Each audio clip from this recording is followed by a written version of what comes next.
একটা কোশ্চেন হচ্ছে আসতেছিল, সেটা হচ্ছে যে সাফিসিয়েন্ট আসলে মার্কেটিং স্কিল কোনটা। সাফিসিয়েন্ট মার্কেটিং স্কিল আমি যদি বলি, এখানে কয়েকটা স্কিল হচ্ছে খুবই গুরুত্বপূর্ণ, যে কোনো ফাউন্ডেশনাল হচ্ছে আন্ডারস্ট্যান্ডিং এর জন্য। তার মধ্যে কয়েকটা কম্পোনেন্ট হচ্ছে আমি শেয়ার করি।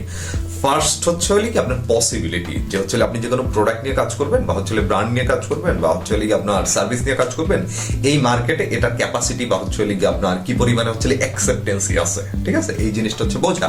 তো এক্ষেত্রে রিসার্চ হচ্ছে খুবই গুরুত্বপূর্ণ, যে কি কি রিসার্চ করবেন। আপনার হচ্ছে অডিয়েন্স আপনি রিসার্চ করবেন, আপনার কম্পিটিটর রিসার্চ করবেন, মার্কেট গ্যাপ রিসার্চ করবেন, আপনার কমিউনিকেশন রিসার্চ করবেন। এই বিষয়গুলো হচ্ছে প্রাইমারি ফাউন্ডেশনালি হচ্ছে আপনার রিসার্চ করা দরকার। তারপর যেটা দরকার সেটা হচ্ছে আপনার স্ট্র্যাটেজি বিল্ড করা, যে আমার মার্কেটিং এর জন্য কি পরিমাণে বাজেট আমি রাখতে পারি এবং কি পরিমাণে টেস্ট হচ্ছে আমি রান করতে পারি।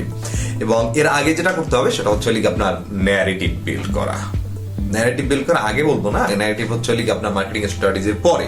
যখন আপনার স্ট্র্যাটেজি হয়ে যাবে তখন হচ্ছে আপনার এই স্ট্র্যাটেজির আন্ডারে আপনি হচ্ছে আপনার স্টোরি বিল্ড করলেন। ন্যারেটিভ সিম্পলি হচ্ছে স্টোরি টেলিং, আর কিছুই না। অনেকে বয়ান বলে, অনেকে হচ্ছে ন্যারেটিভ বলে, পলিটিক্যাল ল্যান্ডস্কেপে খুবই বাজেভাবে এটা চিন্তা করে, কিন্তু মেইনলি হচ্ছে আপনার স্টোরি। সো আপনি যেটা করবেন, রিসার্চ করবেন, স্ট্র্যাটেজি বিল্ড করবেন, তারপর হচ্ছে ন্যারেটিভ বিল্ড করবেন, তারপর হচ্ছে যেটা করবেন finally it's test and optimize, যে আপনি মাল্টিপল কন্টেন্ট হচ্ছে টেস্ট করবেন এবং অপটিমাইজ করবেন।